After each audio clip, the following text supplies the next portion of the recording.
Cording can be one of the most stubborn side effects after breast cancer surgery. Even when it starts to improve, many women notice lingering tightness, pulling, or tension, especially down the arm and sometimes into the wrist. In this video, I'm going to walk you through nerve flossing, also known as nerve glides, which is one strategy that I use for cording. Nerve glides don't just target the nerves. They address some of the surrounding tissues of the nerves, like the muscles and fascia, and these all move with the nerve as you're going through different motions. You can think of these as a really helpful piece of the puzzle, but not the only thing that you could be doing to address cording. Cording is usually multi-layered, so nerve glides work best when they're part of a broader approach. For cording, we're often influencing something called the median nerve, which runs all the way down the arm into the hand, and that's why you'll see some of the movements with the wrist going back and forth, because that targets that whole line. I have visible cording running down my arm that started a few weeks after my double mastectomy.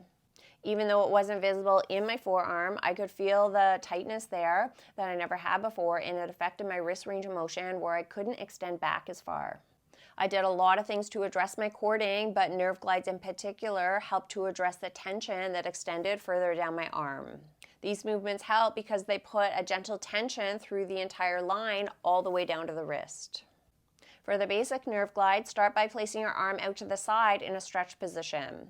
There's no one perfect position, and the right position for you is just wherever you feel a stretch going down the arm. From there, extend your wrist so your fingers point back. Then alternate by flexing your wrist so your fingers point forward. Keep your arm straight the entire time. This helps place tension through the cord and the nerve. Move slowly and with control, alternating back and forth. You can do 10 to 15 reps about twice per day. If your cording is more stubborn, these next two variations can help. Now, you don't need to do all of these options. Try them all out and then just see which one works the best for you right now.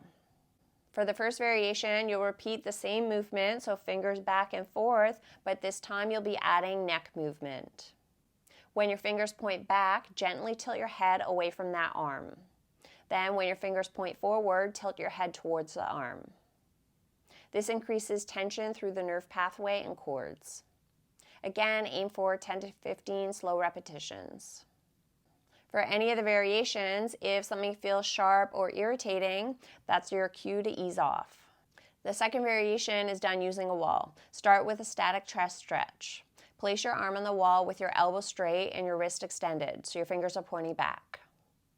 The exact hand position can vary. Adjust it so you feel tension along your arm or cord. You'll probably feel a stretch here. You can hold this about 30 seconds to a minute. If you don't feel enough tension, gently turn your body away from the wall. Then you would hold this position just like the last one. To progress this even further, add neck movement. Keep your wrist extended, tilt your head away from your arm, and then hold that position. Adding the head tilt increases neural tension through the entire arm. I want to emphasize again that cording is often multi-layered. Nerve glides are going to be helpful, but they're rarely the whole solution. They tend to work best when combined with things like restoring shoulder mobility, stretching, self-massage, scar work, and manual therapy. Because cording involves the connective tissue and not just nerve tension, approaching it from more than one angle usually leads to better progress. If you're dealing with cording and it feels stubborn or unpredictable, you're not alone. Try these consistently, see how your body responds, and then layer in some other strategies as you go. If you're ready to build on this, I recommend watching my other video on self-massage for cording next. That pairs really well with nerve glides, and it can help address the tissue restrictions that contribute to that tight pulling sensation. Thanks so much for watching, and we'll see you in the next one.